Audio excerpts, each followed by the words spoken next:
Confidence जेव्हा खड्ड्यात असतो ना तेव्हा बिल्ड करायला पाहिजे. Rock bottom is the best place to be. वा, लव्ह इट. कारण तिकडे जेव्हा आपण असतो तेव्हा आपल्याकडे काहीच नसतं, सगळं तुटलेलं असतं आणि ते सत्य आपल्याला दिसत असतं.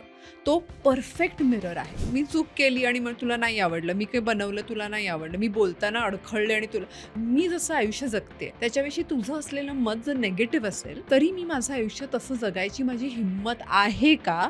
That is confidence. जरी माझ्याकडे स्किल नसेल तरी मला ही करायचीच आहे, ही इच्छा होती का? हो. Yes. करताना हे काम खूप डिफिकल्ट होतं का? हो. करताना मजा आली का? हम्म. पण हेच आपण फ्युचर विषयी जर करू शकलो तर आपल्याला कॉन्फिडन्स बिल्ड करता येऊ शकतो. आपण समोरच्या व्यक्तीने रिजेक्ट केलं त्या आउटपुटवरती आपण स्वतःला इव्हॅल्युएट करतो आणि त्याच्यानंतर तो जो काही कॉन्फिडन्सची धज्जिया ओढतात. माझं प्रेम किती होतं आणि त्या व्यक्तीला किती कळलं या दोन वेगळ्या गोष्टी आहेत. वाव. बऱ्याचदा आपण ह्यांनाच मिक्स करतो. जर त्या व्यक्तीला कळलं नाही तर माझं प्रेम नव्हतं किंवा मला प्रेम करता येत नाही, दोन वेगळ्या गोष्टी आहेत. बोलण्याचा किंवा कम्युनिकेशनचा सुद्धा ऍक्च्युअल लिडरशिपशी काही संबंध नाही. Public speaking is not confidence. Yes, public speaking is a skill. आणि बोलता येण्याची स्किल नसली तरी तुम्ही खूप कॉन्फिडंट असू शकता आणि ऍक्च्युअली मोस्टली लोक असतात.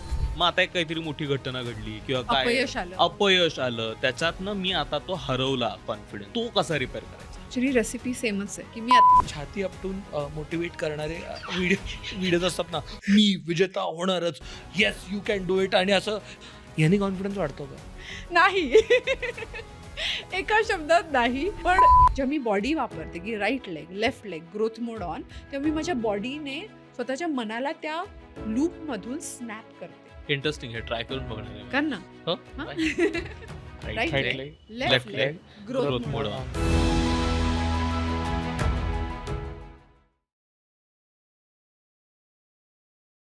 हॅलो हाय हॅलो नमस्कार, तुमच्या सगळ्यांचं मनापासून खूप खूप स्वागत आहे कॉटन किंग प्रस्तुत द मुक्तमुख शो म्हणजेच स्टार्टच्या या नव्या कोऱ्या एपिसोडमध्ये.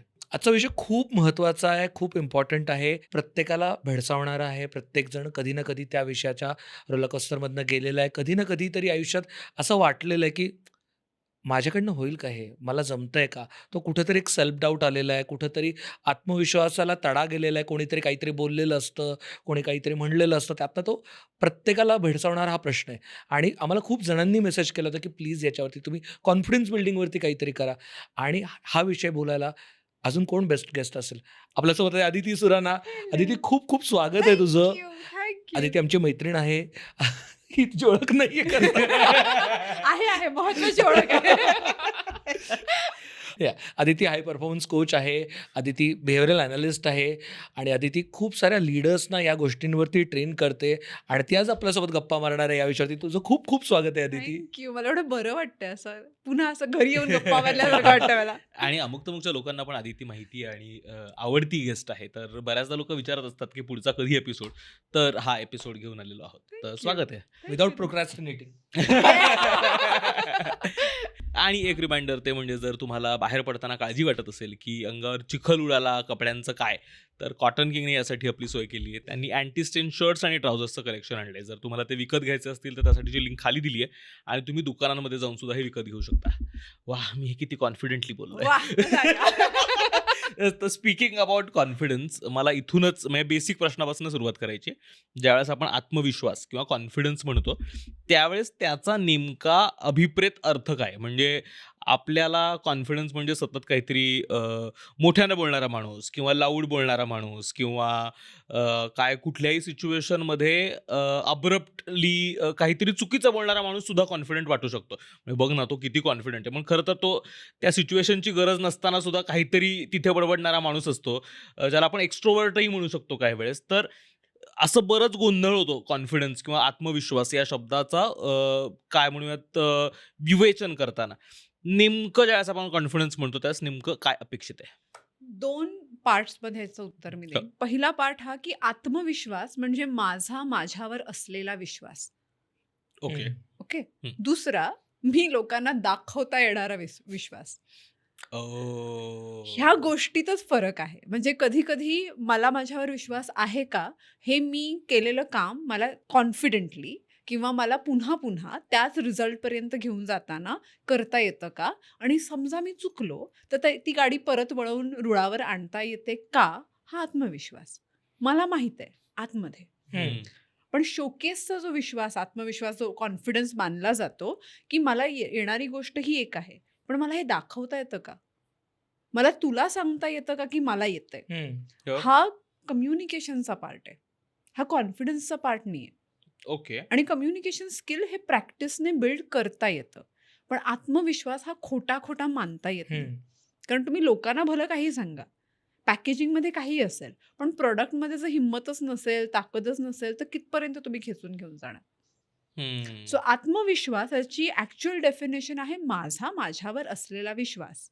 पण बिकॉज आपण जे सगळं ओव्हरऑल मी हो. लोकांना मी किती आवडतो ह्याच्यावर, त्या व्हॅलिडेशनवर आपण ह्याचं मोजमाप निदान करतो. मोजमाप केल्यामुळे हा प्रॉब्लेम झाला आहे. आणि म्हणून लोकांना वाटतं जर मी कॉन्फिडंट दिसलो तर मी कॉन्फिडंट आहे, बट दॅट्स नॉट ट्रू.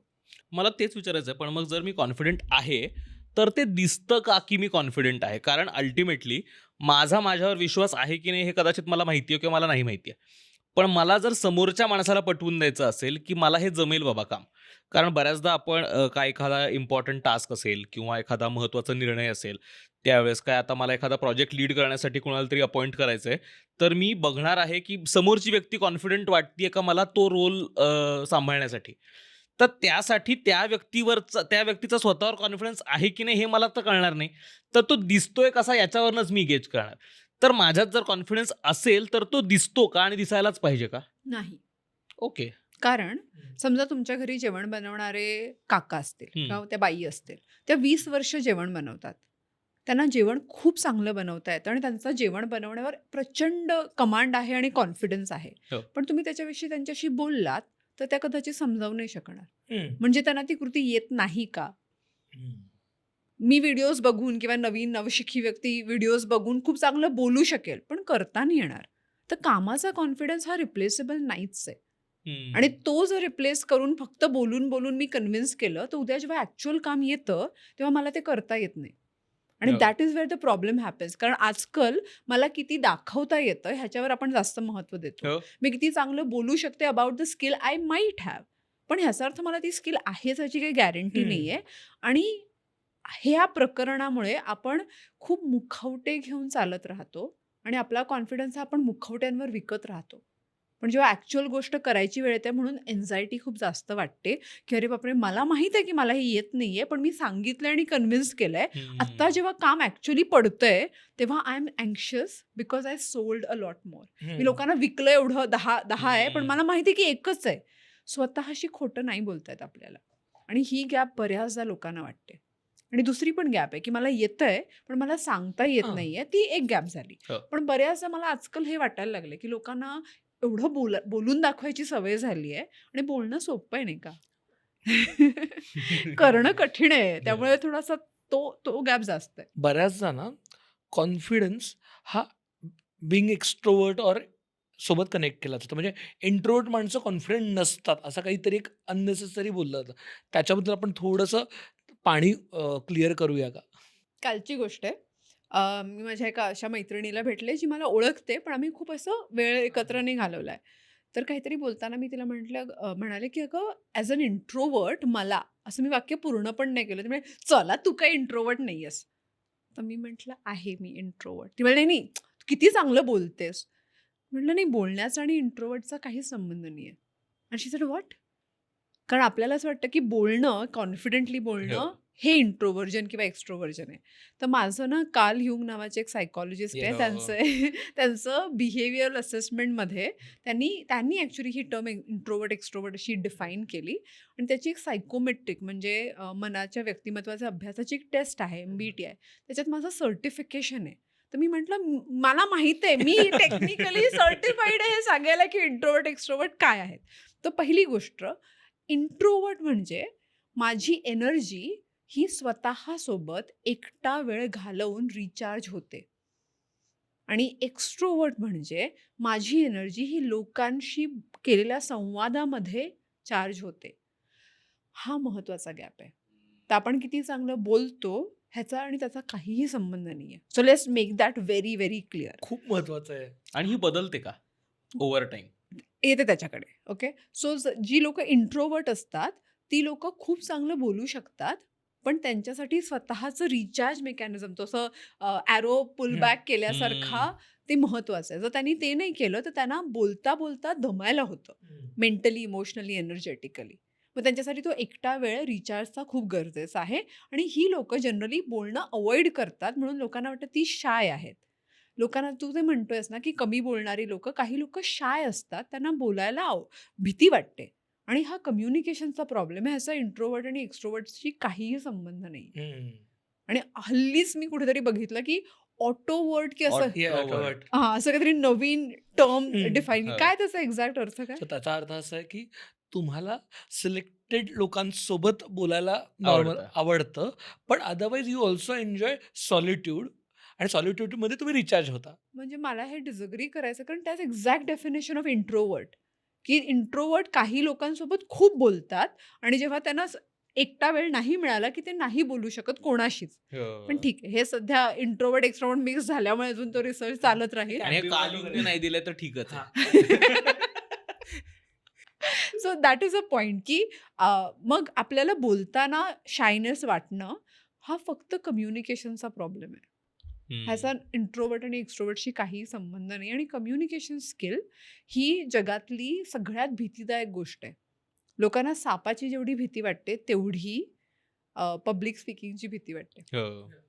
त्यामुळे असं काहीच नाही की तुम्ही कमी बोललात. मी कित्येक लीडर्सना कोच केलंय जे खूप शांत आहेत, ते खूप कमी बोलतात, पण खूप चांगले लीडर्स आहेत. कारण त्यांना लोकांची काळजी घेणं, त्यांच्याकडनं काम करून घेता येणं, त्यांना हे कम्युनिकेट करणं की यू व्हॅल्यू आणि तुझं काम व्हॅल्यू करतं आणि हा फीडबॅक असा असा आहे. ते खूप वन ऑन वन काम करतात, पण खूप मोठ्या मोठ्या टीम्स चालवतात रे. त्यामुळे बोलण्याचा किंवा कम्युनिकेशनचा सुद्धा ॲक्च्युअल लीडरशिपशी काही संबंध नाहीये. व्हेरी ऍक्च्युली हे आता तू जे बोललीस ना खूपच महत्वाचं आहे की public speaking is not confidence. Yes, public speaking is a skill. आणि बोलता येण्याची स्किल नसली तरी तुम्ही खूप कॉन्फिडंट असू शकता. आणि ॲक्च्युली मोस्टली लोकं असतात. कारण फक्त बोलणारी ज्या प्रोफेशनमध्ये बोलणं गरजेचं आहे तिकडेच पब्लिक स्पीकिंग रिक्वायर्ड आहे ना कॉन्फिडन्ससाठी. बाकी कुठल्या कामासाठी रिक्वायर्ड आणि आहे? काही ठिकाणी वन ऑन वन एकट्यात, म्हणजे डॉक्टरला त्या पेशंट सोबत तो एक पर्सन टू पर्सन कसा बोलतो हे महत्वाचं आहे. त्याला जाऊन पब्लिकली 5,000 लोकांसोबत नाही बोलायचं आहे. आणि इंजिनियर्स ते फक्त टेक्निकल गोष्टी करत राहिले किंवा त्यांच्या टीमसोबत काम करत राहिले तरी प्रचंड रिझल्ट येऊ शकतात. त्यामुळे confidence is not public speaking. तुम्हाला हो, प्रत्येकाला म्हणजे- स्टेजवर व्हायची गरज नाहीये. हो, एक्झॅक्टली. म्हणजे टीचर्स तर सगळ्यात जास्त कॉन्फिडंट माणसं पाहिजे मग त्या बेसिसवरती, कारण ते हो. रोज शिक्षक मुलांसोबत बोलतच बोलतात राहतात. हो. आणि ते सतत बोलण्याचं काम करतात. मग ते पब्लिक स्पीकिंग तर नॅचरलीच करू शकतील आणि ते हो. कॉन्फिडंट असतील सगळेच ना. नसतात ना. पण आपल्याला माहिती आहे, आपल्याला आपले सगळे टीचर्स माहिती आहे की जे फक्त त्या वर्गात त्या वयोगटाशी बोलू शकतात, ते बाकी कॉन्फिडंट नसतात. नाही. पण confidence is about the ability to deliver confidently. मला माहिती आहे की मी आता हे ठरवलंय तर मी करू शकते काही काम. मग ते बोलण्याचं जरुरी नाही, कुठलंही काम. मी ठरवलं ना आता मी 2 किलोमीटर चालणार, मी चालू शकते का? ठरवलेलं करता येतंय का? हा कॉन्फिडन्स आहे ना. मला माझ्यावर विश्वास आहे की मी जे बोलतेय ते करेन. आणि आपण प्रोक्रॅस्टिनेशनच्या एपिसोडमध्ये हां. हे बोललेलो की जर मी स्वतःला दिलेला शब्द पाळत नसेन तर माझा कॉन्फिडन्स कधीच बिल्ड नाही होणार. लोक नकोच आपल्याला डाऊट करायला. मी आहे पुरेसं की मी स्वतःला डाऊट एवढं करतोय किंवा करते की मग तो कॉन्फिडन्स बिल्डच नाही होणार. आणि जर झाला, लोकांना वाटलं की आपण कॉन्फिडंट होणार, तुम्हाला ॲक्च्युअली ते प्रमोशन मिळालं, तर तुम्ही मनात विचार करत राहता ह्या लोकांना कळलं तर मला येत नाहीये. We call it impostor syndrome. Yes. मला ह्याचं अपराधी पण वाटत राहतं की लोकांना कळलं आय तर डोंट काय डिझर्व होईल, this. I don't deserve it. आणि लोकांना impostor syndrome is about self doubt वगैरे. नाही नाही नाही नाही. इम्पॉस्टर सिंड्रोम म्हणजे असं माझं डेफिनेशन आहे की समजा तुमच्या जॉबसाठी 10 स्किल्स रिक्वायर्ड आहेत, तुला 8 येतात आणि 2 येत नाहीत आणि तू 2 लपवतोयस की येत नाही येत हे, तर हे लोकांना कळू नये ह्या सत्याची भीती इज इम्पॉस्टर सिंड्रोम. फक्त डाऊट नाही येतो मला. पितळ उघडं पडेल याची भीती आहे. एक्झॅक्टली. आणि मग काय करायचं? मग करायचं हे की पहिल्यांदा स्वतःला ऍक्सेप्ट करायचं की आपल्याला येत नाहीये आणि ह्याचा स्किल गॅप आहे हो. की मला हे शिकायची गरज आहे, तर शिकून घेऊया. जर नाही शिकायचं असेल, वेळ नाहीये किंवा मग डेलिगेट करूया. कोणीतरी करेल ना ते काम. मग मला माहिती आहे की हे काम आलं की मी ह्याच्याकडनं करवून घेईन. आणि तिसरी गोष्ट, जर हिंमत असेल तर ज्या ऑफिसमध्ये किंवा आपण जिथे काम करतो तिथे सांगावं की हे मला 8 जमतंय, 2 नाही जमणार आहेत, पण मी शिकेन ह्याच्यावर, किंवा मग आपण काहीतरी सोल्युशन शोधूया. ह्याची हिंमत असेल तर इम्पॉस्टर सिंड्रोम नाही वाटणार. पण ते पितळ उघडं पडेल ह्याची भीती is exactly how impostor syndrome grows. Wow. लोक लपवत राहतात वर्षानुवर्ष. मोटिवेशन आणि कॉन्फिडन्स याचा कसा संबंध आहे? कारण हे बऱ्याचदा होतं ना, की आमच्या याला किंवा आमच्या हिला हे गोष्ट करायला कॉन्फिडन्स वाटत नाहीये. तुम्ही बोलता का थोडं त्याला बरं वाटेल, आणि मग तो ती गोष्ट करायला तयार करतो किंवा नाही करत. तर एक्सटर्नल मोटिवेशन मधनं सुद्धा कॉन्फिडन्स मिळतो का? म्हणजे can motivation act as a dose to boost your confidence? As a speaker मला असं म्हणायचं की हो, पण ॲक्च्युली उत्तर नाही आहे. कारण लोकांनी तुम्हाला हवा देऊन तुम्हाला थोडंसं रे वा वा वा कर कर कर हे थोडंच चालणारं कार्ड आहे.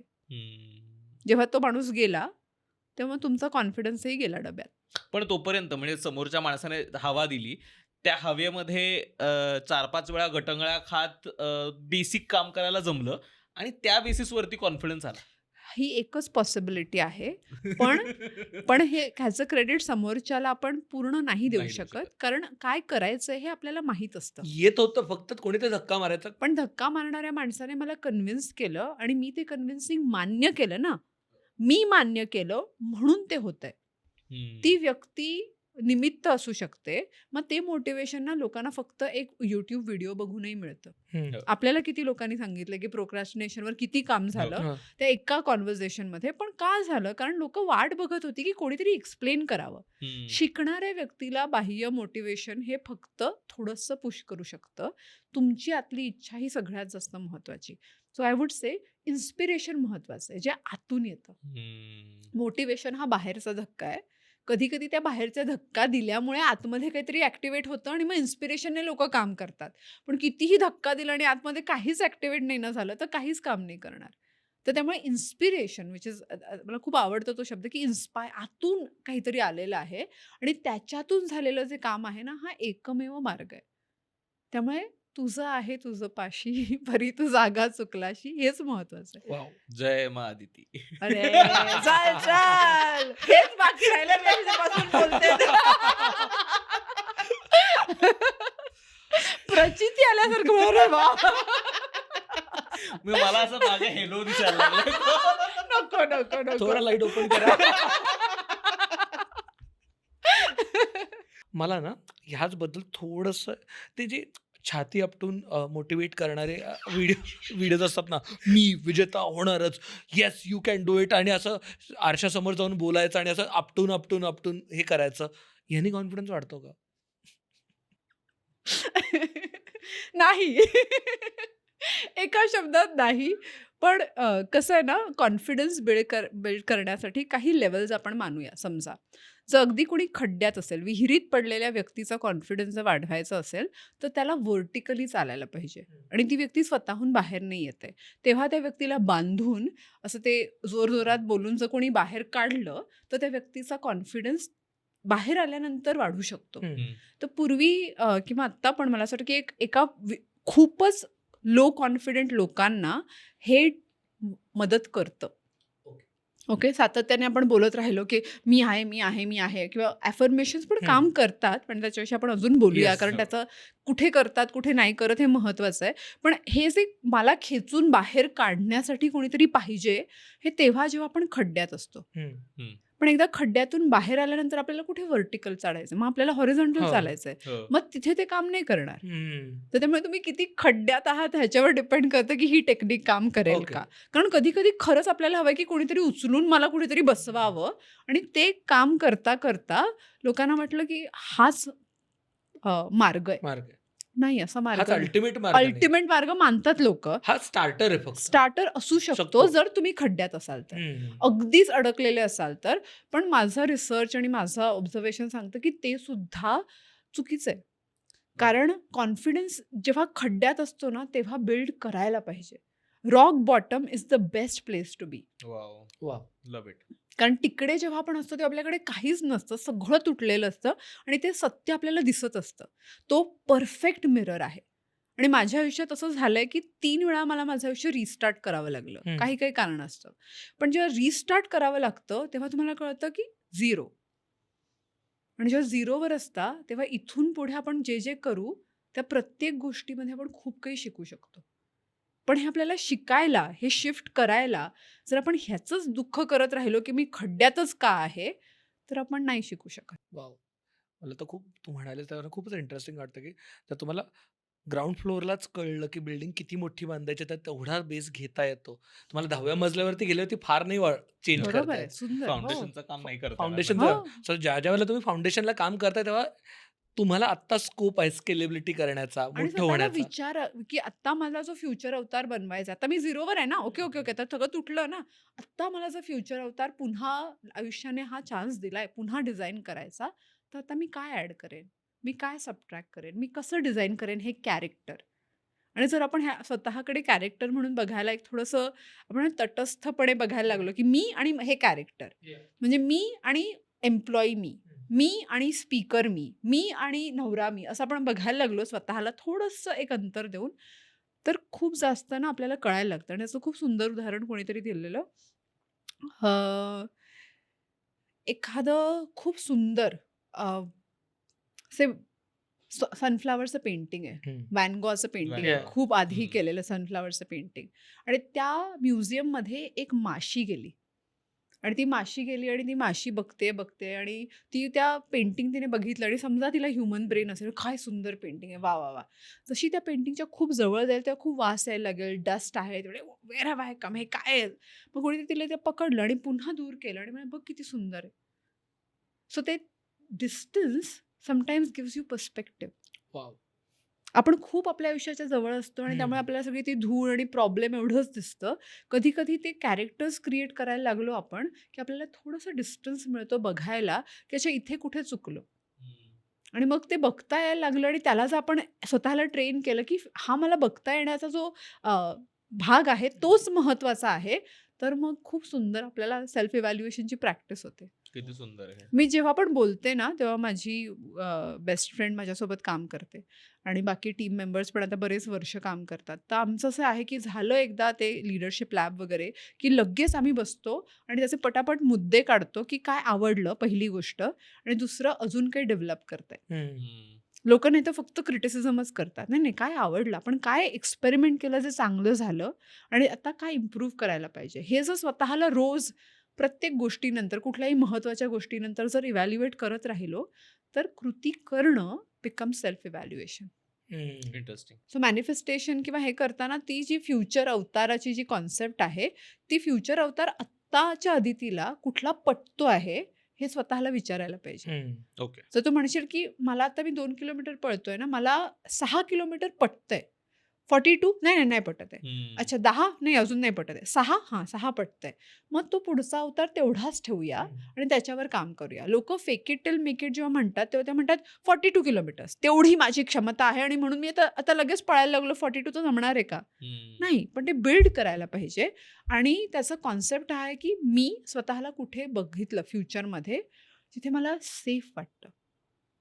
कारण सेफ्टीचा जो प्रश्न आहे, जेव्हा तुम्ही खूप सक्सेसफुल होता तेव्हा फिअर ऑफ सक्सेस वगैरे वाटायला लागतं. हम्म. कारण लोकांना वाटतं अरे तिकडे गेल्यावर मला जमणार नाही ना, मग ती भीती तुम्हाला थांबवते. You are not ready for you are not ready. So हा पहिला मुद्दा की तुमचा फ्युचर अवतार त्याच्यावर तुमचा विश्वास आहे का आणि तुम्हाला सेफ वाटतंय का. दुसरा पॉईंट, मला जर स्वतःला कन्व्हिन्स करायचं असेल तर फक्त हे बोलून, फक्त हे व्हिज्युअली बघून ते होणार नाहीये. कसं काय करायचं असतं की माझ्या सगळ्या सेन्सेसना हे पटायला पाहिजे की तिकडेच मी जाऊ शकतो आणि तिकडे जाऊन मी सेफ आहे. हो. हे पटवता आणण्यासाठी लोक अफर्मेशन करतात, हे पटवण्यासाठी लोक बॅगा विकत घेतात आणि प्रत्येकाची वेगवेगळी पद्धत आहे. हे ते 4 आंधळी लोक एका एलिफंटकडे बघतात त्याच्यातला भाग आहे की तुम्हाला काय प्रत्येकाला जे दिसतंय? दिसलं ते सांगायचा प्रयत्न. तुम्ही इंटेंट चांगलं आहे, पण तुम्हाला फिगर आउट करायला पाहिजे इव्हॅल्युएशन करून की मी हे इंटेंट केलं, हे झालं का? नाही झालं तर कुठली मेथड मी वापरलेली. फक्त अंधळ्यासारखं आपण काहीतरी होईल असं जगत राहिलो तर आपल्याला कॉन्फिडन्स नाही येणार या गोष्टीवर. म्हणजे मला कळलेलं आहे की समजा मला एखादी गोष्ट करायची आहे आणि मी स्किल गॅप मेथड जी मी वापरली आता, की मी बघितलं ही आता विश्वास बनतो ओके, आता त्या आदितीत आणि ह्या आदितीत काय स्किल गॅप आहे, मग स्किल गॅपसाठी मी काय करू शकेन, मग मी जगभरातले बेस्ट एक्सपर्ट शोधून आणते आणि त्यांच्याकडे शिकते. तर मग मला माहिती आहे की त्यांच्याकडे शिकल्यानंतर मला हे करता येतं गॅरंटीड. मग कॉन्फिडन्स बिल्ड झाला की मग हळूहळू त्या गोष्टी व्हायला पण लागतात. वाव. पण जर तुम्ही फक्त डिलुलू असाल तर प्रॉब्लेम आहे थोडासा. कारण delulu is not the only solution. Please please not the only पण नाही, नाहीच आहे. नाही, डिल्युजन आहेच ना. जेव्हा मी म्हणते की फ्युचरवाली अदिती मला पाहिजे, तर थोडा डिल्युजनचा भाग आहे. मी आता नाहीये तिकडे, हम्म. पण मला स्वतःला विश्वास द्यायचा आहे की अरे मी ती बनू शकते. हे डिलुलू आहे, पण फक्त त्याच्यावर काम नाही चालणार. त्याला कृतीची जोड असायला पाहिजे आणि ती कृतीची जोड ही स्किल सेटवर असायला पाहिजे. ती स्किल सेट लोक बिल्ड करत नाही आणि ते फक्त डिलुलू करत राहतात आणि मग त्यांना भीती वाटते की मला ऍक्च्युलीचं ते झालं तर मी कसं डिलिव्हर करणार. मग लोक इथेच अडकलेली मला बऱ्याच फक्त होप नाही ठेवून चालणार, बिलीफ पण पाहिजे तेवढा. आणि Action कृती पाहिजे. बिलीफ ठेवून ऍक्शन घ्यायची. Yes, action. मी लोकांना सांगते please be an action hero किंवा हिरोईन. कारण मुद्दा हा आहे की तुम्ही ऍक्शन घेऊन जर ते पुन्हा पुन्हा नाही केलं तर एखादं झालं तर त्याने तुम्हाला जास्त त्रास होणार. हम्म. कारण you can't count on it.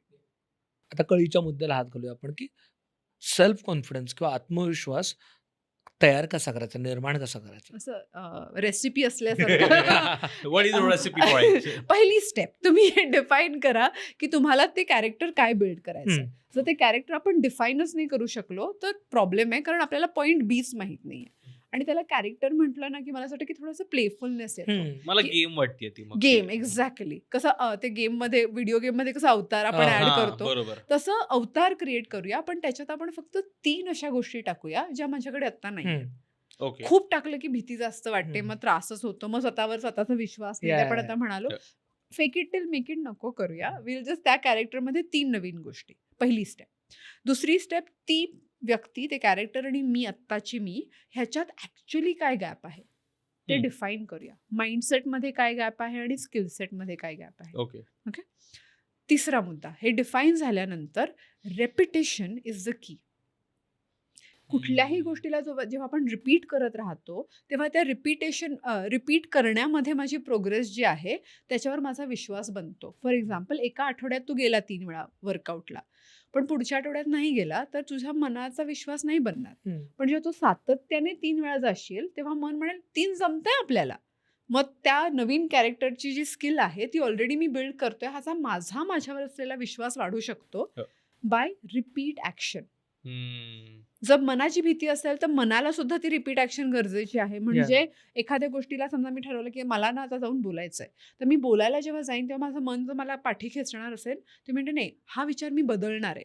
आणि जर तुम्ही सातत्याने बदलू शकले सक्सेसफुली तर माइंडसेटवर पण माझा विश्वास बसायला लागेल. Absolute. So repetition is the key.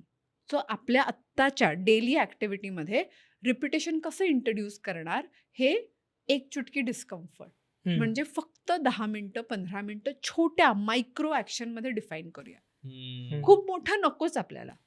स्वतःला सांगा की नाहीच करायचं. तर खूप मोठं केलं की मग मला भीती वाटते आणि मला कंटाळा येतो आणि माझा रेझिस्टन्स खूप जास्त होतं आणि मी स्वतःचाच प्लॅन ब्रेक करून टाकते. मग कशाला छोटं छोटं. आणि it's also like a very psychological thing. जेव्हा मी थोड्या थोड्या गोष्टींवर स्वतःला सेफ फील करवते ना, तेव्हा हळूहळू माझं मन खूप मागे जायला मागे जातच नाही. नाहीतर जर तुम्ही खूप पटकन काहीतरी बदललं की लगेच तुमचं मन पुन्हा जुन्या स्वतःवर शोधतं. For example diet. लोक अचानक सगळंच शुगर बंद करतात आणि मग जेव्हा खायची इच्छा होते तेव्हा सगळंच खायची इच्छा होते. त्यामुळे जर ते ग्रॅज्युअल केलं तर ते एक बेडकाचं उदाहरण आहे. हळूहळू टेम्परेचर वाढलेल्या त्या बेडकाला त्याला कळत नाही. आणि तसंच मनाचं आहे. मनामधला जो बदल आहे तो हळूहळू होत राहिला तर ते खूप रेझिस्टन्स येत नाही आणि मग मन खूप घाबरत नाही आणि मग जर घाबरलं नाही तर पटकन पळून जात नाही. तर तसं कलाने घेत राहिलं तर दॅट इज द रेसिपी. आणि जर समजा कोणाला कुठली गोष्ट करण्यासाठी कॉन्फिडन्स होता किंवा आधी होता, मग आता एक काहीतरी मोठी घटना घडली किंवा काहीतरी एक इव्हेंट झाला किंवा काय अपयश आलं. अपयश आलं, त्याच्यातनं मी आता तो हरवला कॉन्फिडन्स. आता मला स्वतःला आरशात बघवत नाहीये. कारण आता मला असं वाटतंय, की आता माझ्यात ते केपेबिलिटीज नाहीयेत.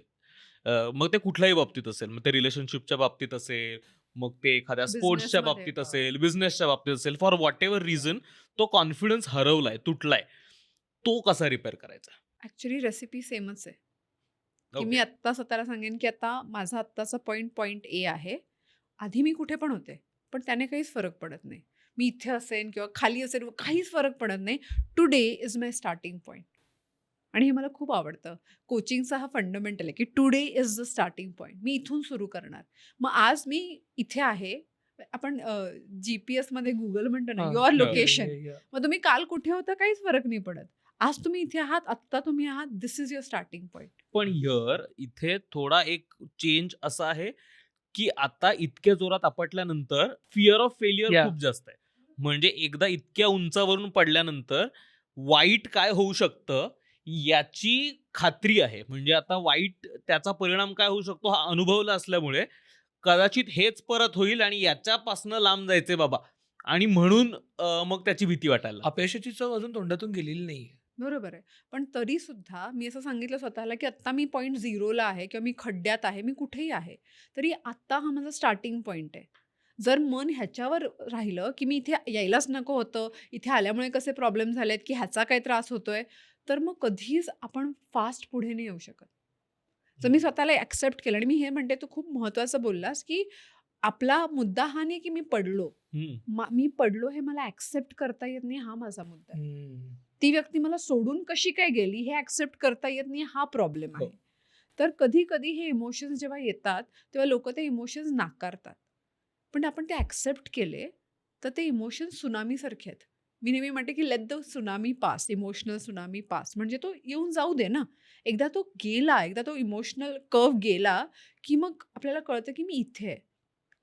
काही नका करूया. पण आपण एका पॉइंटला स्वतःला हे सांगूया, की मला हे ॲक्सेप्ट करावं लागेल, की हे माझं आजचं सत्य आहे. हम्म. This is my current location. आणि मग ते यशस्वी किंवा हाय परफॉर्मन्स लोकं आणि मोस्टली अयशस्वी लोकांमध्ये हा खूप महत्त्वाचा फरक आहे. ते अपयशानंतर आत्ताची माझी ही रिॲलिटी, हा माझा स्टार्टिंग पॉइंट आहे, हे खूप लवकर ॲक्सेप्ट करतात. हम्म. सूनर यू ॲक्सेप्ट की this is my new reality, faster you can design the next one. जेवढ्या लवकर. म्हणजे असं नाही की स्पीडच महत्त्वाचं आहे. पण आपण जेवढ्या कमिटमेंटने आपल्या ॲक्सेप्टन्सवर काम करू, तेवढं तुम्हाला ग्रोथवर काम करणं सोपं होतं. तर आपण ॲक्सेप्ट करूया, की हा माझा पॉइंट आहे, पहिला मुद्दा. ॲक्सेप्ट झाल्यानंतर आता काय हवंय? मग तू म्हणालास, की भीती जास्त आहे ना, मग तू 4 स्टेप्स नाही मग करू शकत, कारण भीती वाटते आता. पण तू त्याच्यापेक्षा थोडंसं मला जमेल तेवढं, विश्वास बसेल तेवढं पॉइंट बीचं कॅरेक्टर करू शकतो का? हो. मग त्याच्यात कुठल्या 3 नाही जमत आहे ना, 3ची भीती वाटते. एक कुठली क्वालिटी त्याच्यात असेल. हम्म. तर आपल्याप्रमाणे नमक स्वादानुसार आपण म्हणतो. हम्म. तसं आपल्या कलाने या सिच्युएशनमध्ये, जसं आय-सी-यूमधून निघालेला माणूस लगेच पळायला नाही लागणार. हो. तेव्हा आपण काय म्हणतो, फक्त तू चाल ना, तू उठून बस ना. असं हळू आणि जेव्हा आपल्याला खूप मोठं अपयश येतं, तेव्हा ॲक्सेप्ट करायला पाहिजे, की आता मी आय-सी-यूमध्ये आहे. तुटलंय काहीतरी माझं किंवा काहीतरी त्याचं खूपच पुढे वाईटच analogy. Of Yeah. झालेत. आता इथून मी लगेच पळायचा विचार केला, की fake it till I make it आणि मग बॉडी गोज इन शॉक आणि मग काहीच नाही होतंय. हो. मग त्यापेक्षा व्हॉट आय बिलीव्ह, उठून बसता येईल का? 2 पावलं चालू का? ओके. मग आता बिझनेसमध्ये समजा लॉस झाला असेल, तर अचानक जाऊन नवीन आयडिया नाही. आत्ता काय वाटतंय, काय पटतंय, काय जमतंय, ह्याच्यावर विश्वास ठेवून मग ते पुन्हा सेम स्टेप्स. मग त्याची कृती काय मिसिंग आहे, स्किल काय मिसिंग आहे. असं करत ना या प्रोसेसवर कॉन्फिडन्स वाटायला लागतो आणि मग ग्रोथ मोड ऑन होतो. वाव. मला ती अल्कोहोल अनोनिमसची आपण शॉर्ट फिल्म बघितली होती ना, हं. ती आठवते मला, की अल्कोहोल अनोनिमसमध्ये जेव्हा तुम्ही त्या ग्रुप्समध्ये भेटता, तेव्हा तुम्ही हे सांगता, की today I am 2 days sober, today I am 367 days sober आणि एखादा फेल होतो. तो परत दुसऱ्या दिवशी येतो आणि तो म्हणतो, today I am 12 hours sober. आणि हे ते एकच कॅरेक्टर ते 3-3, 4-4दा फेल होतं, पण ते दाखवतात, की आय एम 15 आवर्स सोबर आणि they start. They accept the defeat and they start. हे ॲक्सेप्टिंग द डिफीट हा कॉन्फिडन्सचा सगळ्यात महत्त्वाचा बेस आहे. कारण भीती कसली वाटते कॉन्फिडन्स नसलेल्या लोकांना? फेलियरची, हो. पडायची. पण जर मी ॲक्सेप्ट केलं आणि तरी आय विल शो अप. आणि मी बऱ्याच असं लोकांना सांगते की मला ह्याचा कॉन्फिडन्स नाही की मला हे जमणार आहे. माझा ह्याचा कॉन्फिडन्स आहे की मी सोडणार नाही ही गोष्ट जोपर्यंत मला ती जमणार नाही. ॲक्च्युली फेल्युअरची भीती नाही आहे. मी पडलो, तोंडावर आपटलो, तर लोकं हसतील ह्याची जास्त भीती आहे. ती जरी असली तरी स्वतःला जर मी हे सांगत राहिले की जरी लोकं हसली, जरी लोकांनी रिजेक्ट केलं, तरी जोपर्यंत मला जमणार नाही तोपर्यंत मी हे सोडणार नाहीये आणि I will keep coming back. मला ते डॉक्टर स्ट्रेंज नावाच्या मूव्हीमध्ये तो हां. तो परत येत राहतो. हां. म्हणून मी लूप ब्रेक नाही करणार आहे. मी येत राहणार आहे जोपर्यंत मला उत्तर मिळत नाहीये. Yeah. हा माझ्यावर असलेला विश्वास can bring all amazing things. आणि मी नेहमी असं म्हणते की ओरिजिनल पॅटर्न भीतीचा ब्रेक करायला जेव्हा आपण बॉडी वापरतो तेव्हा खूप मस्त गोष्टी होतात. हम्म. फॉर एक्झाम्पल मी असं म्हणते की Wien your body is helpless lead with your mind. हं. कधी कधी असं वाटतं की आपल्याला त्राण नाही आहेत किंवा काही करायची इच्छा नाही आहे, हां. ते आपण मनाला सांगतो नाही करायलाच पाहिजे. हम्म. असं करून मनाने आपण ते कलाने हम्म. घेतो. पण Wien your mind is useless, mind अगदीच वेड्यासारखं काही काही भीती किंवा अशा इमेजरीज टाकतंय, ओव्हर थिंकिंग हम्म. होतंय, that time lead with your body. म्हणजे तो पॅटर्न आपण शरीराच्या पॅटर्न ब्रेकिंगने करू शकतो. कसं? आय गिव्ह यू हां. An Yeah. एक्झाम्पल. मी लोकांना नेहमी सांगते की जेव्हा फिक्स मोडमध्ये आपण अडकून राहतो, म्हणजे काय, म्हणजे मी काही काम करायला घेतलं की मग हे पडलं, जमलं नाही तर, फेल झालं तर, असे विचार येतात. म्हणजे I am problem focused Yeah. आणि आय एम अवॉइडिंग प्रॉब्लेम्स की हम्म. नको आहेत मला, हम्म. हे नको आहे, ह्याच्यावर फोकस असतो. तेव्हा use your body to break the pattern. हं. ओके. आणि त्यातला मी नेहमी असं म्हणते की right leg, left leg, growth mode on. Okay. म्हणजे काय, ॲथलीट्स असं म्हणतात की ज्या दिवशी मॅच असते, प्रॅक्टिस चालूच असते, पण ज्या दिवशी मॅच असते तेव्हा ते असं काहीतरी रुटीन करतात की त्या रुटीनने बॉडी किंवा माइंड त्यांची त्या झोनमध्ये जाते आणि त्या झोनमध्ये असंच वागायचं असं त्यांनी ऑलरेडी मनाला आणि शरीराला ट्रेनिंग देऊन ठेवलेलं असतं. मला असं वाटतं आपण का नाही करू शकत हे? जर हम्म. आपण स्वतःला सांगितलं जेव्हा मी right leg, left leg, growth mode on असं म्हणते तेव्हा मी सोल्युशन फोकस करणार. हे स्वतःला सुरुवात केली सांगायला की आपण हळूहळू त्या गोष्टीवर रिपीट करून मग मी स्वतःला त्या सिच्युएशनमध्ये, त्या खड्ड्यामध्ये, त्या प्रॉब्लेममध्ये हे सांगते की ग्रोथ मोड ऑन आहे ना, मग आता मी कुठले सोल्युशन्स, 3 सोल्युशन्स काय असतील ह्याचे? एक नाही चाललं तर दुसरं, दुसरं नाही चाललं तर तिसरं. पण हे मी फक्त मनाला कन्व्हिन्स करून नाही करू शकत. जेव्हा मी बॉडी वापरते की right leg, left leg, growth mode on, तेव्हा मी माझ्या बॉडीने स्वतःच्या मनाला त्या लूपमधून स्नॅप करते. आणि जर ते स्नॅप झालं आणि आपल्याला ते करायला, प्रॅक्टिस करायला सुरुवात झाली की the whole game change. Wow, interesting. हे ट्राय करून बघणार आहे मी. कर ना, आत्ताच करूया. हो? हां? Right. Right Right leg, leg, left left leg, leg, growth growth mode mode on. on. आणि हे करताना तुम्हाला वाटलं मीटिंगमध्ये नाही करू शकत, तर आपण फक्त स्वतःला असं छोटे छोटे टॅप करू शकतो की. आणि असं असं केलं तरी स्वतःला कळेल एवढं तरी झालं पाहिजे की. आणि ज्या ठिकाणी मला असं वाटतं की मी अनकम्फर्टेबल आहे तिकडे स्वतःला सांगायचं की आता मी हे करणार आहे, मला भीती वाटते, एक चुटकी डिस्कम्फर्ट, पण ह्याच्यात मी right leg, left leg, growth mode on असं स्वतःला सांगितलं की मी चूज करते की I want to grow here, Yeah. Instead of saying की fear is bigger than me. भीतीला आपण मोठं करू शकतो किंवा स्वतःला मोठं करू शकतो, ही चॉईस आपल्याकडे आहे, हेच लोकांना माहीत नसतं. स्मॉल वंडर्स नावाची एक हो, सिरीज यायची, of त्याच्यात course. इथे दाबलं की ते बंद पडायची. आपले प्रोफेसर आठवतात तुला? Ding. Ding. So he used to say की एखादी कॉन्सेप्ट 3-4 वेळेला एक्सप्लेन केली, त्याच्यानंतर ते म्हणायचे आता कळलं सगळ्यांना, 100% कळलं, ओके, आता डिंग करा. डिंग केलं, नाव यू विल नेव्हर फॉरगेट. तुम्ही आयुष्यात कधीही गोष्ट विसरणार नाही. त्यांनी ट्रायपॉड कसा लावायचा हे 10 वेळेला दाखवलं आणि त्यांनी म्हटलं आता डिंग करा सगळ्यांनी, आणि सगळ्यांनी डिंग केलं. आता तो ट्रायपॉड हा ट्रायपॉड मला लावता येणार नाही, पण तो ट्रायपॉड आला ना तर मी अजून पण व्यवस्थित लावू शकतो, कारण आय कांट फॉरगेट दॅट. पण हेच आहे, जेव्हा एखाद्या गोष्टीला आपण फिजिकलाइज करतो, आपण बॉडीच्या माध्यमातून काम करतो, तेव्हा खूप सुंदर रिवायर होतं ब्रेन. आणि याचा सगळ्यात मोठा काय म्हणतो अनुभूती या सगळ्याची ही आहे की प्राणायाम एका ब्रेथ मुवमेंटने किंवा योगशास्त्राच्या पण बॉडी मुवमेंटने पूर्ण सायकॉलॉजी रिफ्रेम केली जाते. वाव. त्यामुळे हे काही नवीन शास्त्र नाहीये, ह्याचा हा नवीन ऍप्लिकेशन आहे. कारण आपल्याला आता असं हवंय की मी जेव्हा मीटिंगला चालले ना तेव्हा कॉन्फिडन्स हवाय, तेव्हा सोल्युशन हवंय. आता प्रॉब्लेम होतोय, क्रायसिस होतोय तेव्हा हवंय.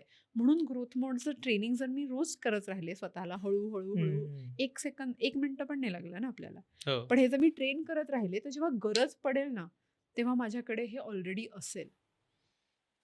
आणि असतात अशा ऑटोमॅटिक गोष्टी प्रत्येक म्हणजे मला सवय आहे की मला जर if I want to do something confident मी ऑटोमॅटिक माझं कडं मागे घेतो. एक्झॅक्टली. इट्स लाईक की हो. हा. पुलिंग माझ्या स्लीव्ज वर घेतल्यासारखं येते. बरोबर आहे. आणि आपण सगळेच करतो की. पण त्याच्यात थोडंसं हे पण आहे की समजा मी माझ्या बॉडीचा वापर कसा केला हे कळायला लागलं, की तेव्हा तो प्रश्न विचारलाच ना, की असं मी आरशात मोठं हे केलं, तर फक्त आरशात आपण इमॅजिन केलं तर कधी-कधी नाही होत. हो. पण जर बॉडी वापरून केलं, तर कधी-कधी ते ब्रेक होऊन विश्वास जास्त वाटतो. हम्म.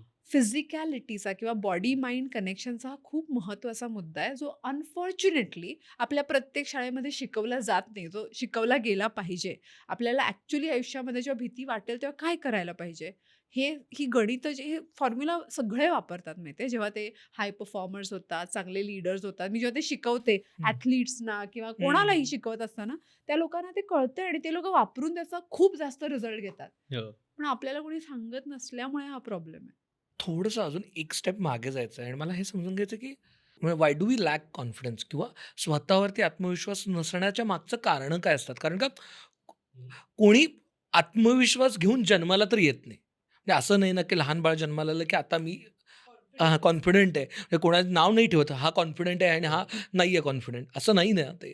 हा लॅक ऑफ कॉन्फिडन्स किंवा आत्मविश्वास नसणं हे कुठे तयार होतं, घडतं कुठे? ह्याची जडणघडण कुठे होते? बरेच वेगवेगळ्या प्रकारचे रिसर्च आहेत. बऱ्याचदा लोकं म्हणतात, की वयाच्या 14व्या वर्षापर्यंत आपण आपली पर्सनॅलिटी बनवतो आणि बाकीची वर्ष आपण ती वापरत राहतो. पण हे क्वेश्चनेबल पण आहे. कारण आता न्यूरोप्लास्टिसिटीचा जो नवीन हं. रिसर्च आहे, तो सांगतो, की तुम्ही कुठल्याही वेळीत जर ते न्यूरॉन क्रिएट करू शकलात, न्यूरो हो. पाथवेज, तर आपण बदलू शकतो. बरोबर. पण मुद्दा हा आहे, की माझा कॉन्फिडन्स हा फक्त माझ्यावर कधीच निर्भर नसतो. तो ओके. मी, माझं एन्व्हायर्नमेंट आणि मी कुठल्या कामामध्ये त्या एन्व्हायर्नमेंटमध्ये वागतो या तीनही गोष्टींवर तो इम्पॉर्टंटली डिपेंडंट आहे. फॉर एक्झाम्पल, जर मी अशा घरात असेन जिथे मी थोडं पण काम चांगलं केलं की माझं खूप कौतुक होत असेल, तर थोड्याशा स्किलवर मला वाटतं माझा कॉन्फिडन्स खूप जास्त आहे. हम्म. मी अशा घरात असेन जिथे सगळेच समजा डॉक्टर्स आहेत आणि मी कितीही मेहनत केली तरी त्यांना माझ्या कामाचं खूप काही वाटत नाही. समजा मी आर्टिस्ट असेल आणि ते सगळे डॉक्टर्स असतील, हां ठीक आहे, ठीक आहे. पण अभ्यासाचं काय? हं. मग अशा वेळी हम्म. माझ्यात खूप चांगली स्किल असूनही मला माझ्याविषयी कॉन्फिडंट वाटणार नाही. So hmm. Confidence is a lot to do with feedback mechanism. Okay. Confidence हा लोकांनी मला जो फीडबॅक दिला आहे आणि मला तो फीडबॅक कसा पटला आहे त्याच्यावर डिपेंड हं. करतो. पटलाय हा महत्वाचा मुद्दा हो. आहे. मी एक नेहमी गोष्ट सांगते याविषयी, की इमॅजिन एक छोटी मुलगी आहे, ती अशा जगात राहते जिथे आरसेच नाहीयेत हं. वॉव! आणि तिला ती कशी दिसते हे माहीतच नाहीये आणि लहानपणी सगळं व्यवस्थित चाललंय आणि आता ती 14-15 वर्षाची झाली आणि आता तिला एक मुलगा आवडतो आणि शी वॉन्ट्स टू नो की त्या मुलाला मी कशी वाटते. पण तिला माहीतच नाही ती कशी दिसते. मग आता ती स्वतःला कसं समजावेल, की मी सुंदर आहे का? की मी कुरूप आहे का? काही प्रमाणच नाहीये. हो. मग अशासाठी ती आपल्या आईकडे जाते आणि आईला म्हणते, "आई मी कशी दिसते?" मग आई खूप प्रेमाने तिचं कौतुक करते. "अरे तू अशी सुंदर आहेस, हे सुंदर आहे." आणि ती ऐकते पण तिला असं वाटतं, की पण आई आहे ना, आईला तर मी सुंदरच वाटणार. आपलं हो. बाळ सगळ्यांनाच वाटतं. ती ऐकते पण शी डझंट बिलीव्ह इट फुल्ली. मग ती मैत्रिणीकडे जाते. मैत्रीण थोडीशी जास्त ऑब्जेक्टिव्ह आहे. ती म्हणे, "हो, ती आपल्या वर्गात ती मुलगी आहे ना, तू तिच्यापेक्षा जास्त सावळी आहेस आणि त्या मुलीपेक्षा तुझं नाक जास्त चांगलं आहे." मग ती तिला थोडं कंपॅरिझन देते. पण अजूनही त्या मुलीला माहीतच नाहीये, की ती कशी दिसते. जोपर्यंत आपल्याला आपण कसे दिसतो हे माहीत नसेल, तोपर्यंत आपला कॉन्फिडन्स येत नाही आणि ॲक्चुअली आपलं व्यक्तिमत्व आपण असंच गेस करत असतो आयुष्यभर. हम्म. मी अशी आहे हम्म. का? मी तशी आहे का? आपण लोकांना विचारतो. मग ते जे म्हणतात आपण विचार करतो, आपण कंपेअर करतो. स्वतःला काही-काही एक्सटर्नल गोष्टींमध्ये व्हॅलिडेशन घेत असतो. एक्सटर्नल फीडबॅक घेत असतो. व्हॅलिडेशन कधी नाही, कधी-कधी ते चुकीचं पण हं. असतं. पण हो. मुद्दा असा आहे की आपण फीडबॅक सातत्याने we are trying to figure it hmm. Out आणि जर आपल्याला त्या फिगरिंग आउटमध्ये वाटलं, की माझी एवढी व्हॅल्यू नाहीये, तर कॉन्फिडन्स ब्रेक होतो. आणि मला वाटलं की अरे माझी खूपच व्हॅल्यू आहे.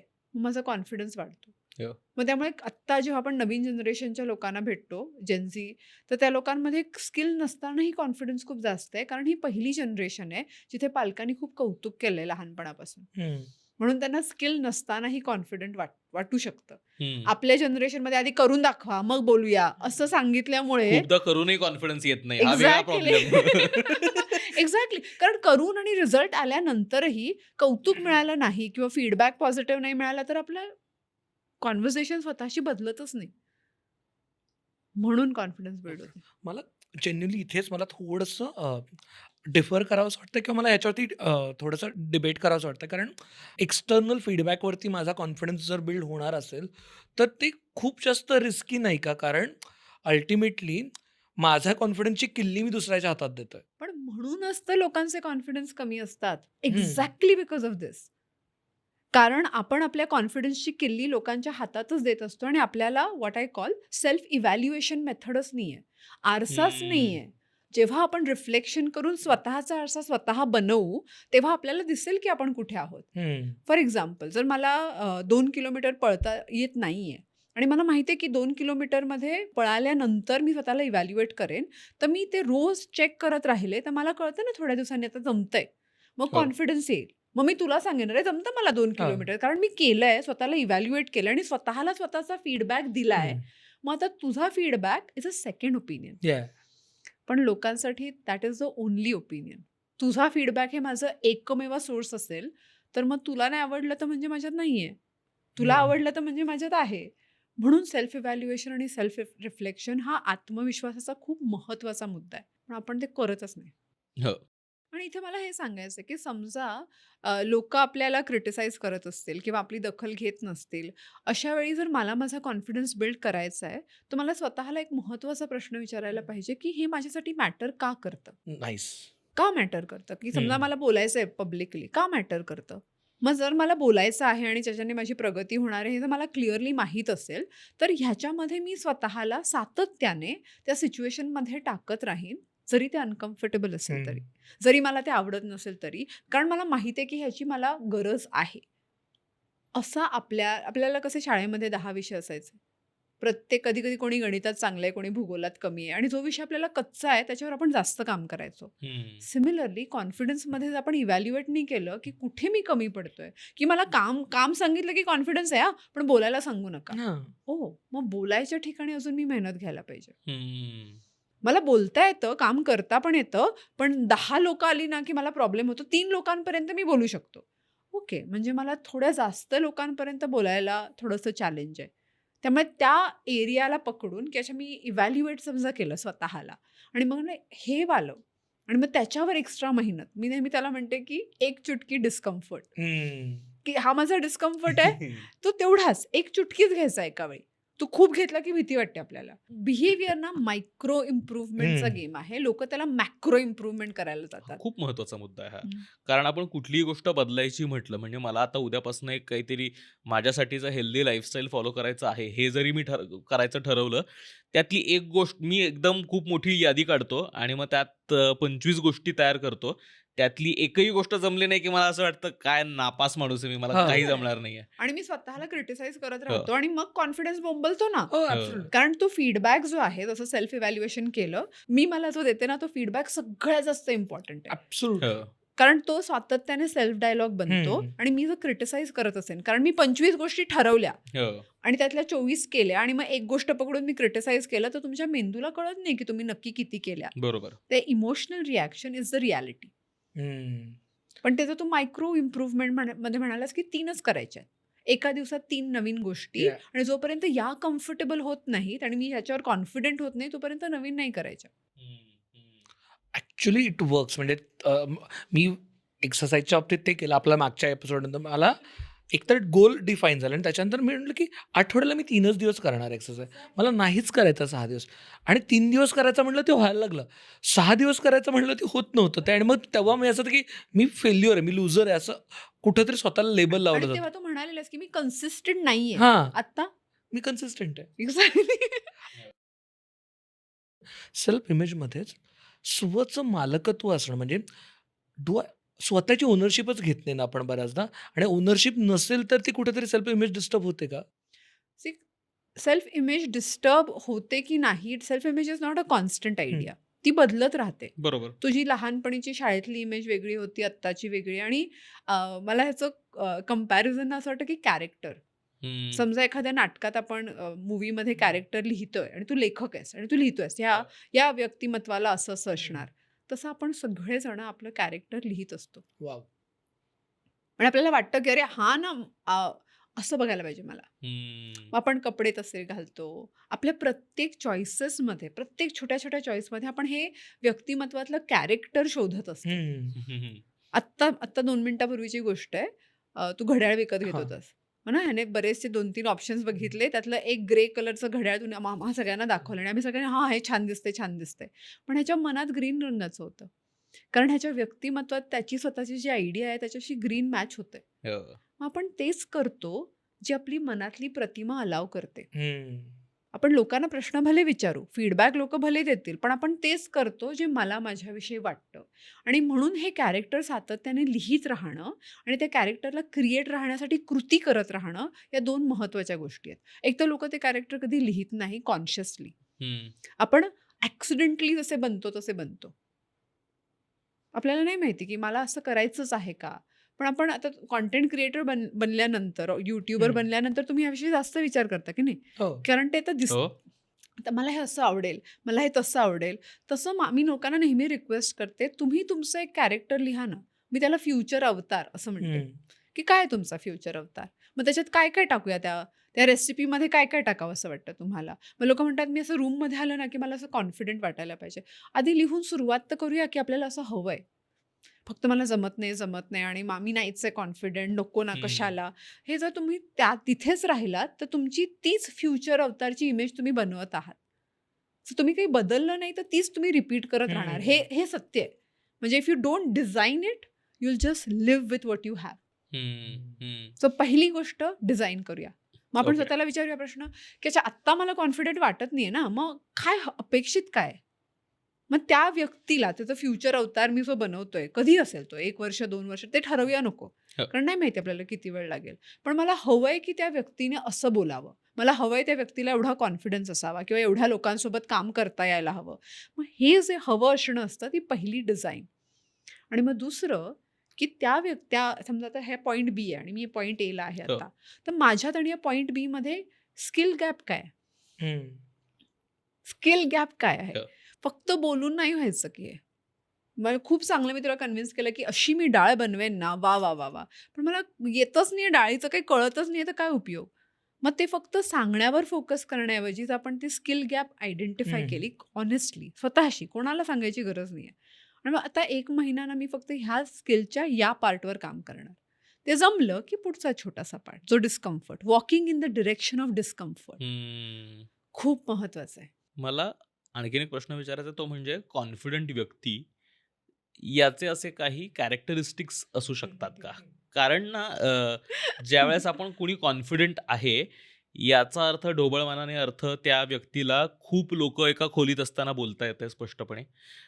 त्याला त्याचं मत मांडता येतंय. म्हणजे मला एखादी गोष्ट पटली नाहीये तरी पण मी बघत नाहीये समोर बॉस आहे की मॅनेजर आहे की घरातली मोठी माणसं आहे. मला जे वाटतं आहे ज्या ठिकाणी योग्य आहे ते बोलता येतंय.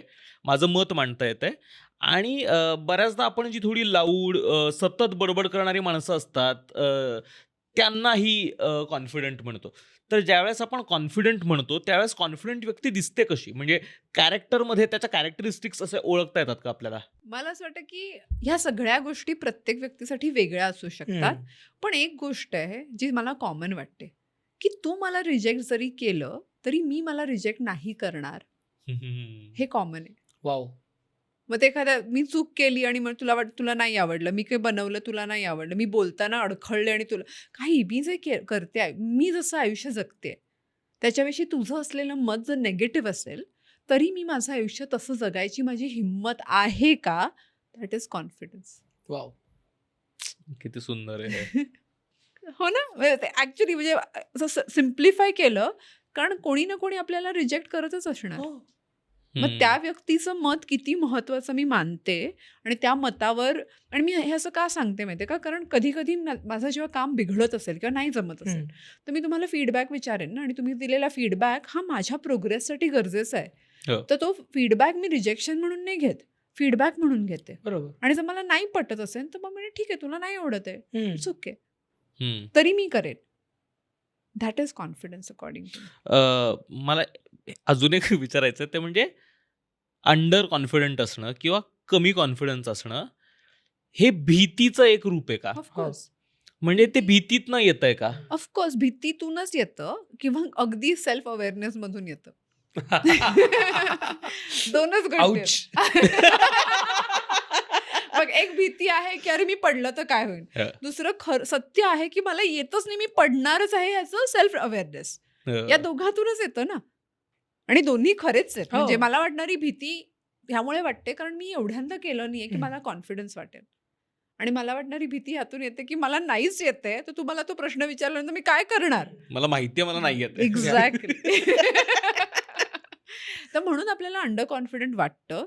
पण मला असं वाटतं की समजा तुझ्या गाडीमध्ये पेट्रोल नसेल आणि तो टँकचा असा तो खाली गेला काटा, हो. की मग तुला कळतं ना की आता पेट्रोल भरायची गरज आहे. हो. असं नाही की तुझी गाडी खराब आहे, तू वाईट ड्रायव्हर आहे. हा प्रॉब्लेम आहे आपला, हम्म. की आपल्याला असं कळलं की अरे हे जमत नाहीये ना, मग आता बिल्ड करूया की.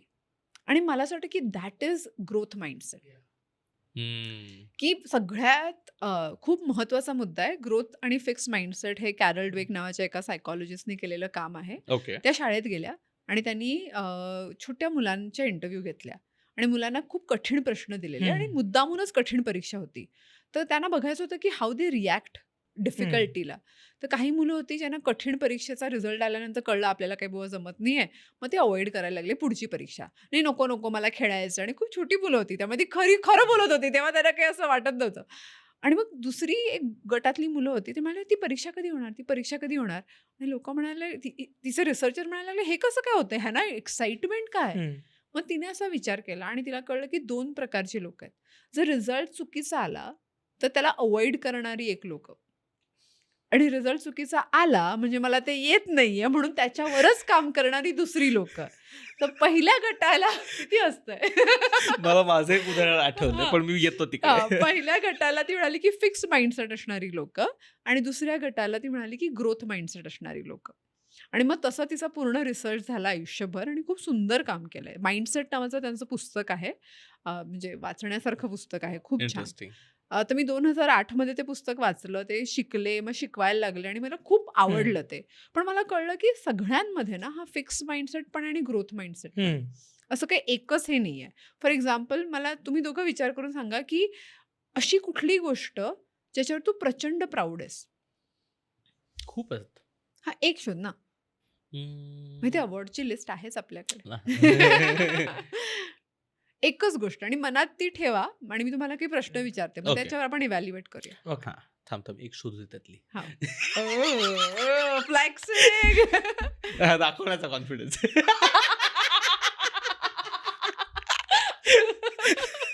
दिस time we need master frame. I know. So आता पहिली गोष्ट, जेव्हा तू ही गोष्ट ज्याच्याविषयी तू प्राऊड आहेस ती करायची ठरवली, तेव्हा त्याच्यासाठी रिक्वायर्ड स्किल तुझ्याकडे होती का? नाही. जरी माझ्याकडे स्किल नसेल तरी मला ही करायचीच आहे, ही इच्छा होती का? हो. Yes. Okay. On the way ते काम घेतल्यानंतर ते हळूहळू शिकत शिकत मी ते शिकेन जे काही स्किल रिक्वायर्ड आहे हे ठरवून ते नवीन स्किल शिकलात का? हो. ओके. करताना हे काम खूप डिफिकल्ट होतं का? ऍब्सोल्युटली. हो. याचं अक्षरशः म्हणजे असं वाटलंच नव्हतं की मी हे करेन. करताना मजा आली का? हो. आणि केल्यानंतर आता वळून बघत असताना त्या सगळ्या कॉम्प्लिकेशन असल्यामुळे ती मजा अजून जास्त वाटते का? ओके. आता हे जे हो नाही तुम्ही जी उत्तरं दिली ना, मी हे शेकडो लोकांना विचारून झाले आणि अशीच उत्तरं येतात. कारण आपण ज्या गोष्टीविषयी प्राऊड फील करतो त्या गोष्टीची जर्नीच अशी असते की मला येत नाहीये तरी मला करायचं आहे, मला स्किल नाहीये पण ती मी शिकायची तयारी दाखवतो आणि मी शिकतो, आणि कितीही डिफिकल्ट असताना मी ते शिकणं सोडत नाही, म्हणून मला त्या गोष्टीविषयी आज प्राऊड वाटते. पण हेच आपण फ्युचरविषयी जर करू शकलो तर आपल्याला कॉन्फिडन्स बिल्ड करता येऊ शकतो. वाव. खूपच सुंदर आहे आणि ते समजून घ्यायला सुद्धा खूप सोपं आहे. कारण आपण खूप वेळा अवॉइडच करतो ना हां, गोष्टी, आणि आपण आपल्याला निर्णय घेत नाही. आणि जी गोष्ट प्राऊड आहेस ना तू, त्यासाठी तू एक्झॅक्टली हेच केलं. म्हणजे हां. तुझ्यात ऑलरेडी ग्रोथ माइंडसेट आहे. हम्म. पण तू फिक्स मोडवर किंवा फिक्स माइंडसेटवर फोकस करत राहतो आणि हाच ग्रोथ माइंडसेट जो ऑलरेडी मूलतः आहे, तो इम्प्लिमेंट करत नाही बऱ्याच ठिकाणी. म्हणून आपला कॉन्फिडन्स कमी असतो. स्वतःला इव्हॅल्युएट कसं करायचं? कारण आपल्याला ना कुठल्याही एका लग्नात पाठवलं किंवा कुठल्या एका कार्यक्रमात पाठवलं, की आपण जी सगळी अनोळखी माणसं आहेत त्यांच्याकडे बघून त्यांच्या कपड्यांपासनं, मग ते कसे बोलतायत पासनं, मग ते काय बॅग घेतली आहे पासनं, सगळेजण वेगवेगळ्या लोकांना जज करतात आणि वेगवेगळ्या काहीतरी कॉमेंट्स पास करतात आणि मग काहीतरी त्यांच्याबद्दलचं मत बनवतात. पण नॉट नेसेसरीली आपल्याला ते स्वतःबद्दल करता येतं, स्वतःला इव्हॅल्युएट करता येत नाही. ज्यावेळेस जर हा इव्हॅल्युएशन इतका महत्त्वाचा मुद्दा असेल कॉन्फिडन्स बिल्डिंगसाठी आणि तो ग्रोथ माइंडसेटसाठी सुद्धा, तर स्वतःला कसं चाचपून बघायचं, की स्वतःची इव्हॅल्युएशन कशी करायची आणि जर मी स्वतःला इव्हॅल्युएट करत असेल, तर आयदर मी असा व्यक्ती असू शकीन, की स्वतःला कायम 2 मार्क जास्त देणार आहे किंवा मी 2 मार्क कमी देणार असू शकेन. तर न्यूट्रली स्वतःला कसं इव्हॅल्युएट करायचं? अ, हा खूप ट्रिकी मुद्दा आहे. पण लीडरशिपमध्ये एक टेक्निक वापरली जाते, ज्याला आपण म्हणतो 360 डिग्री. अच्छा. 360 डिग्रीचं सिंपल असं आहे, की माझ्यावर असणारे बॉस आणि माझ्याकडे असणारे एम्प्लॉईज आणि माझे जे क्लायंट्स आहेत, ज्यांच्याशी माझा संपर्क येतो, या सगळ्यांचं एक इव्हॅल्युएशन मेकॅनिझम आहे. पण प्रॉब्लेम असा आहे, की सगळे एक्सटर्नल आहेत. मी सगळ्यांशी खोटं बोलले किंवा सगळ्यांनाच असं एका पद्धतीने वागवलं, तर सगळे माझ्याविषयी तोच विचार हां. करणार. हो. तर आपल्याशी खरं बोलणारी माणसं, एक माणूस जरी असेल तर, किंवा 3-4 लोकं असतील तर वाह! Very good. अशी त्या खूप क्लोज सर्कलशी स्वतःचा असलेला फीडबॅक एकदा चेक करायला पाहिजे, की मला हम्म. माझ्याविषयी असं वाटतं, तुला काय वाटतं? पण असं नाही की दॅट इज वेटेड ॲव्हरेज म्हणतो ना आपण, की एखाद्या गोष्टीला किती महत्त्व द्यायचं, हो. की माझ्या विषयीचं असलेलं सेल्फ इव्हॅल्युएशन हे मी मानते. आता तुम्ही दोघं एवढं जवळून का, मग तुला काय वाटतं ह्याच्याविषयी? मग तू सांगशील काय वाटतं? मग चेक करू शकतो ना आपण. पण तो विश्वास असणारा माणूस तेवढा आणि खरं बोलणारा माणूस जर नसेल, हम्म. तर फक्त कृती आणि माझ्या कृतीमध्ये मी ठरवलं, की मला आता हा रिझल्ट हवा आहे. तो आला का? मी म्हणालेलो 1 महिन्यात मी हे करेन. केलं का? हम्म. हे इव्हॅल्युएशन सुद्धा खूप पुरेसं आहे. आणि या इव्हॅल्युएशनमध्ये ना थोडंसं मगाशी जे बोललो आपण एक्सटर्नल गोष्टी, अ, बऱ्याचदा रिलेशनशिपमध्ये बघ ना, आपण समोरच्या व्यक्तीने रिजेक्ट केलं, त्या आउटपुटवरती आपण स्वतःला इव्हॅल्युएट करतो आणि त्याच्यानंतर तो जो काही कॉन्फिडन्सची धज्जिया ओढतात, त्यातनं so again I have to decide की त्या व्यक्तीवरती मी ठरवायचं का माझं इव्हॅल्युएशन, राईट? आणि तू जे म्हणतोयस ना, की मी म्हणते कृती आणि व्यक्ती ह्या 2 गोष्टी वेगळ्या करायला पाहिजेत. हो. म्हणजे माझं प्रेम किती होतं आणि त्या व्यक्तीला किती कळलं, या 2 वेगळ्या गोष्टी आहेत. वाव. बऱ्याचदा आपण ह्यांनाच मिक्स करतो. जर त्या व्यक्तीला कळलं नाही, तर माझं प्रेम नव्हतं किंवा मला प्रेम करता येत नाही. या 2 वेगळ्या गोष्टी आहेत. हो. आणि तू जे रिमोट कंट्रोल म्हणाला, ते माझं सगळ्यात आवडतं एक्झाम्पल आहे. मला असं वाटतं, की सकाळी लोकं उठतात आणि असे 10 रिमोट कंट्रोल घेऊन बाहेर पडतात. म्हणजे एक बायकोला, एक नवऱ्याला, एक बाळाला, एक सासऱ्यांना, सगळ्यांना वाटत राहतात. आणि मग तू कुठलंही बटन दाबू शकतो आणि मग माझी रिॲक्शन होते. राईट? आणि असं असंच जगत राहतो आपण. ठीक आहे, ट्रॅफिकमध्ये अडकलो, त्याने हॉर्न वाजवला, की आपला पारा चढला. हो. कोण आहे तो? म्हणजे माझं कंट्रोल हा जर लोकांच्या हातात असेल, तर मी कॉन्फिडंट नाही होऊ शकत. हो. जोपर्यंत मी कंट्रोल घेत नाही, तोपर्यंत मला स्वतःचं सेल्फ इव्हॅल्युएशनच करता येणार नाहीये. आणि म्हणून हे खूप महत्वाचं आहे, की तुम्ही जिथे-जिथे ट्रिगर होता, आणि मी नेहमीच म्हणते, आता माझी सटकली, ही जी मोमेंट आहे, ती सांगते, की तुमचं सत्य काय. हम्म.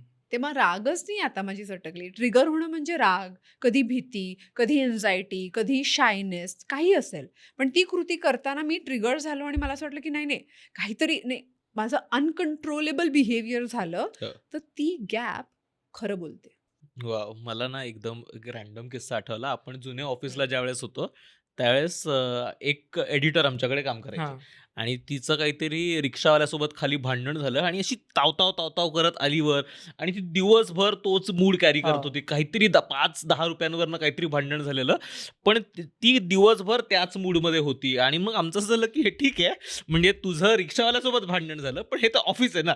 मग तुझं बाकी गोष्टींमध्ये त्रास होतोय तुला बाकी लोकांशी बोलता येत नाहीये आणि मग मी त्याला त्यावेळेस म्हटलेलं, की मग ठीक आहे, बाकी सगळं ठीक आहे, पण तुझा मूड तर त्या ₹2 नाहीये ना. क्या तुझा बात. दिवस ₹2 नाहीये ना, की क्या बात. 2 हो. रुपयांसाठी भांडण झालं, पण तू ₹2 दिवसभर जर कलकल करणार असशील, तर यू आर महागात रुइनिंग पडले दॅट. की ₹2. एक्झॅक्टली. एक्झॅक्टली. मला एकदम रॅन्डम तो किस्सा नाही आठवला, पण की बरोबर आहे ना, की हा माझा कॉन्फिडन्स हा एका रिजेक्शनवर जर डिपेंड करत असेल, हां. एका व्यक्तीच्या मतावर जर डिपेंड करत एका प्रियसीवर डिपेंड करत असेल, तर झाला ना प्रॉब्लेम तिकडेच. हम्म. त्यामुळे आपल्याला हे वेगळं करता येणं हे नॅचरल नाहीये.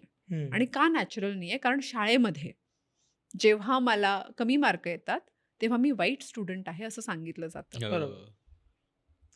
Mark is not the only. बरोबर आहे, पण मी मला शिकवलंच तसं आहे. कंडिशनिंग आहे. Conditioning exactly. आणि त्या कंडिशनिंगला ब्रेक करणं ह्यासाठी मेहनत वेगळी घ्यायला पाहिजे, जी मला असं वाटतं की अजून आपल्याला शिकवलं जात नाही. आणि हेच आहे की जेव्हा मला कळतं की फिक्स मोड आणि ग्रोथ मोड दोन्ही आहेत, can I switch on the growth mode. Yeah. एसीचे कसं असतात मोड, तसं हवं तेव्हा फिक्स मोड, हवं तेव्हा ग्रोथ हो. मोड. असं जर मी करू शकलो, तर मला कळते की आत्ता मला हवंय की रिझल्ट असाच असला पाहिजे, तर मी त्याच्यावर फोकस करेन. पण आत्ता गरज नाहीये, तर मी ग्रोथ मोड ऑन करू का? हे पॅटर्न ब्रेकिंग करता येणं हा खूप महत्वाचा मुद्दा आहे कॉन्फिडन्स बिल्डिंगसाठी. वाव, मजा आली. Thank you so much. म्हणजे थँक्यू. मला एक गोष्ट आजच्या यातनं कळली, की कॉन्फिडन्सचा एकच सोल्युशन आहे, ते म्हणजे action. Confidence is not asking you to do anything but to act on something. कारण मला खूपदा आठवतं, की ज्यावेळेस एखादा उद्या इम्पॉर्टंट एपिसोड आहे किंवा काय उद्या एखादा इम्पॉर्टंट शूट आहे, म्हणजे ज्यावेळेस आम्ही कळीचा मुद्दा किंवा लाईव्ह शोज करायला घ्यायचो, जर आदल्या रात्री माझी तयारी झालेली नसेल आणि उद्या सकाळी कितीही वाजता शूट असेल, तर मला झोप नाही लागत. तर मग कितीही वाजलेत आणि मला झोपच लागत नाही. मला एन्झायटीने झोप नाही लागत. तर त्याच्यावरचं एकच सोल्युशन असतं, झोपायचा प्रयत्न न करता माझ्यासाठी मला उठून थोडासा अभ्यास करायला लागतो. मी ते केलं, मला कॉन्फिडंट वाटलं तरच झोप लागते. तर हे एक्झॅक्टली ते आहे. कारण जर मन आणि शरीर सांगतंय की तू तयारी कर, हां. तुझी तयारी झाली नाहीये आणि तू म्हणशील नाही पण हे कारण आहे. कारण काहीही असो, पण जोपर्यंत तुझी तयारी झाली नाहीये, तोपर्यंत शरीर नाही मानत. आणि मी असं नेहमी म्हणते की मन ना आपल्याला गोष्टी सांगू शकतं, पण शरीर सत्य सांगतं. क्या बात आहे. म्हणून झोप न येणं is your bodies way of saying नाही झालंय तुझं अजून. तर लोकांना वाटतं हा प्रॉब्लेम आहे. मग आपण काहीतरी करून ते भीती, एन्झायटी वगैरे सगळं घालवायचा प्रयत्न करतो, पण आपण ऐकतच नाही what your body is trying to tell you. आणि बरीचशी उत्तरं मिळतात. शरीराचा ऐका. आणि मला अजून एक छोटासा मुद्दा ऍड करायचा हो. इकडे.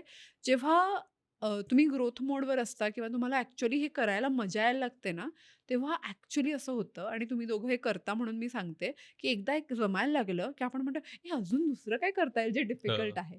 हा ग्रोथ मोड आहे. कारण आता खड्ड्यात जाण्याची जेव्हा पॉसिबिलिटी असते, तेव्हा खड्ड्यातून गाडी काढायचा मला असा कॉन्फिडन्स हं. आला, तर मी अजून खड्डे शोधायला लागते जिथे Very मला nice. अजून काय काय नवीन करता येईल. आम्ही रोज शोधतो. आणि म्हणून ग्रोथ एवढी एक्सपोनेन्शियल आहे ना, नाहीतर लोक फक्त भीतीवर फोकस करतात, कारण हा फॉर्म्युला नसतो. हो. पण कृतीवर फोकस केलं आणि त्या बिलीफ सिस्टीमवर फोकस केलं, तर मग खूपच मजा येते with every new challenge. Very nice.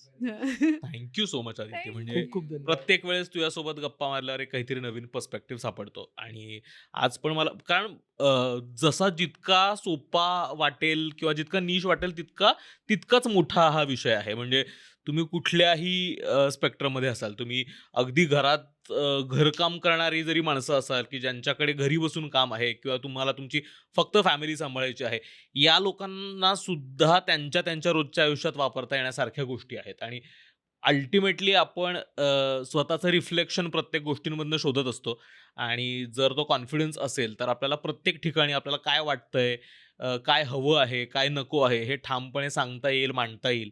तर यासाठी खूप मदत होईल आजच्या एपिसोडची. Thank you so much. Thank you so thank you. मला नेहमी इथे आलं की असं वाटतं की आपण एक अख्खा मास्टर क्लास करावा. कुठलाही विषय घेतला की अख्खा मास्टर क्लास. म्हणजे लोकांना ऍक्च्युअली काय करायचं आणि तुमचे प्रश्न मला खूप आवडतात नेहमीच. आम्ही तेवढं पिळून काढू. चांगलं आहे. असंच करत राहा म्हणजे लोक शिकत राहतील. असं. Thank you so much. धन्यवाद. लो बसावा.